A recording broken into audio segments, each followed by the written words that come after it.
ይቅርታ እንዴ አባት ችግር አለ እንዴ? ሴትዮ ለፊ አልፈልግም። አንተ ራስህ ለፊ። አንቺ ራስሽ ለፊ። ምን አገባኝ? ቆመት ቀራታለሁ።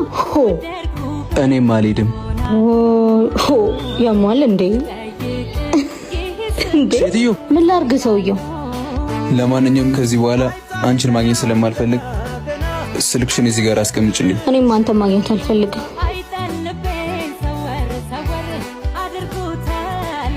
ደውልና የምትሄድበትን ቦታ ቀድመ ንገረኝ። ያውልህ እለፊ እንዴ ባንዲታ ወደድኩሽ ብል ይሆናል ወይ? ለሰሚውስ እውነት እውነት ይመስላል ወይ? ባንዲታ